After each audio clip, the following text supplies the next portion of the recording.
What's going on, fellow gearheads? Welcome back to another episode of RyGuys Garage. We are currently on the way over to a decent find in Ohio. Gonna find some Arizona doors, some fender extensions, and some AMD rocker panels for this build. I'm hoping they are actual Arizona doors. If they need skins, we have skins, thankfully. We have skins. That's typical of any Chevelle door. They always need to be redone. That seems to be the hardest thing right now, is finding good shells to work with. We'll see though. So we're gonna go do that, and we'll check back in.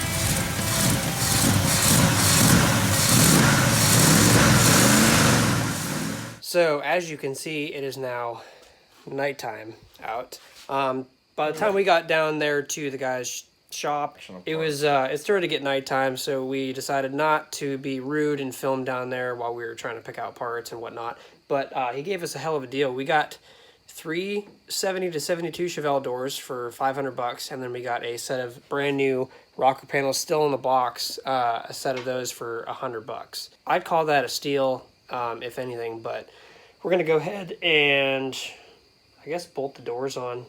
It'll be the only good thing on the car. Once you start bolting some good pieces on the car, it's like, oh, well, it's not so bad now. I can get these two that take forever for the wrench right here. And then I can just get the one.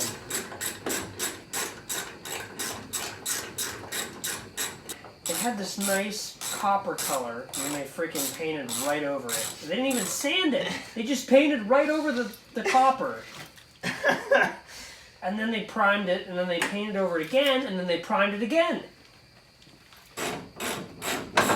Good.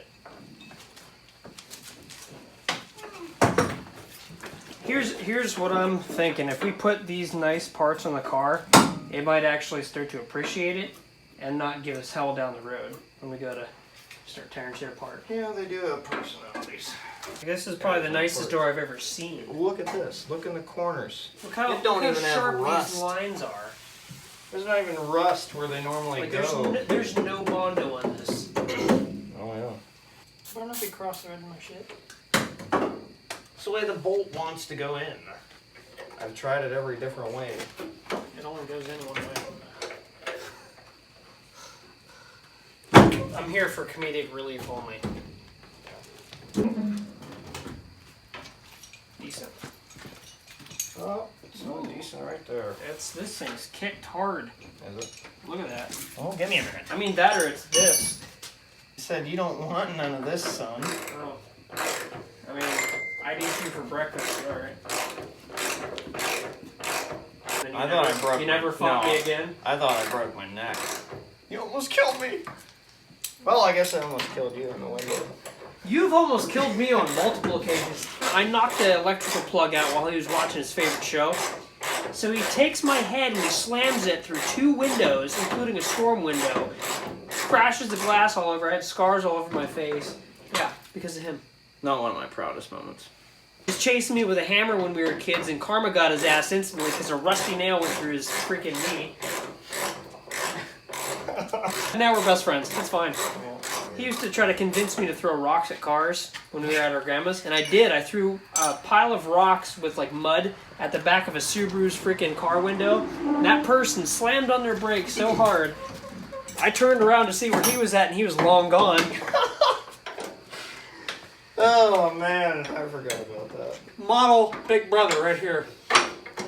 When installing doors on these old cars, one of my special tricks to do, mounting them, because it's a 3-bolt system, top and bottom hinge, I like to put the 1 bolt in here to snug it up. The same as the bottom one here. It's the outer single bolt. There's 2 bolts in here and 1 bolt right here.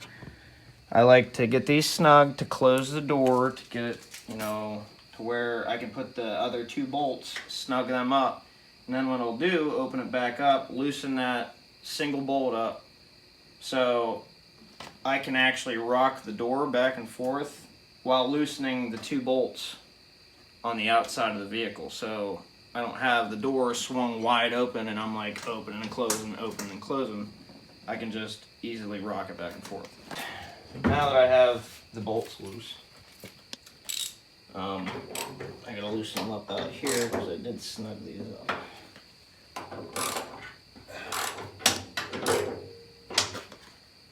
And since this, show them this gap. Because there's so much adjustment on these old cars, like show them at an angle. You see how it's nice and flush here? And it's like completely kicked out right down here. Watch how that gets sucked right in. See? Would you just look at that? That's about probably as far as it'll go. Oh, no, add a little bit more. Might want too much. Oh yeah, this, by the way, we're going to do this in another video, but I had already started plasma cutting some of this off to test out my plasma cutter. So that's what that is, but in another video after this, we are going to be cutting off the quarter panels and pretty much showing you how to do it with a plasma cutter or any other type of cutting tool that you have. I bought a plasma cutter specifically for this vehicle to make it easier when we're doing this.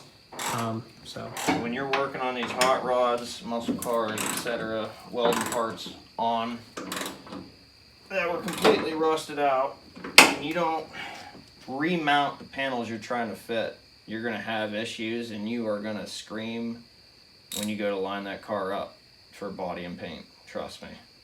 I mean, it's kind of sagged down. It's a lot easier with having this latch out, to be honest. That's the way I like to do them. I know most guys, they'll leave the latch in and then they'll close it on the striker pin and tighten your door hinges, which you can do, but it's never accurate.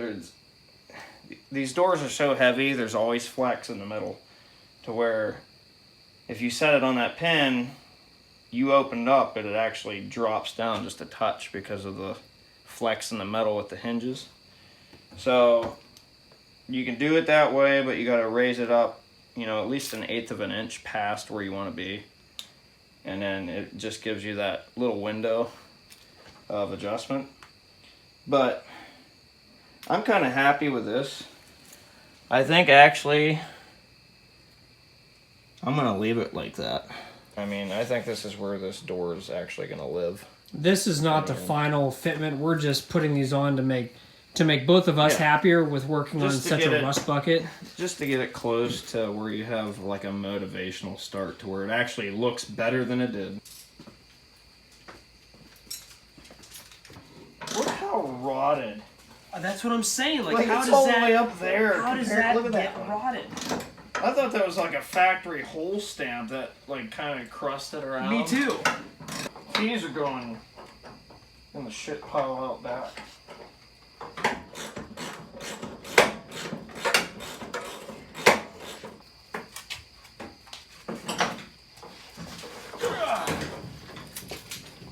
She's a heavy bitch. It makes no sense to me, like, why these cars rot out in the spots they do. I don't get it. Well, do you want to mount this, or do you want to leave it off the car? I would kind of like to put it on the car so it's the hell out of the way. Okay.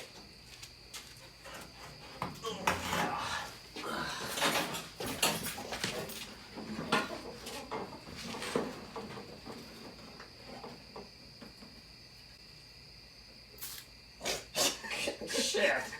Aimed it right at my boot. Boots need some PB. Now you're gonna smell PB forever. Oh God. No. It's the worst smell. Yeah,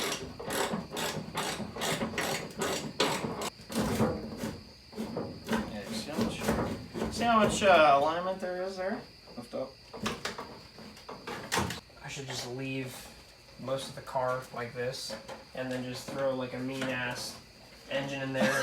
Just completely Joe Dirt the hell out of it with his freaking Oh my. his hoopty. I'm already more money than I should be in this car with no title. Well, you're stocking up pieces for the next one. How far down it is. The whole car is sad. Ladies and gentlemen, work smarter, not harder. Keep going. Alright, go. Keep going. I really need to replace these hinge pins and bushings because they're shot. They're pretty damn shot. Hey, it's actually close. I think it'll shut. Oh, What's up with this? need some PB? I think it's hitting there. Alright, guys. I think we're going to call it a night. All we did was pretty much put doors on, did a little bit of a instructional video on how to put the doors on. For the next episode, we are going to be showing you guys how to cut the quarters off of the car correctly, where all the spot welds are on there, so you can take it off and not destroy your skeleton of your car while trying to rip these off, which can be a pain in the neck. But that'll be a whole video in and of itself. Thanks for watching. We're going to sleep. Like and subscribe.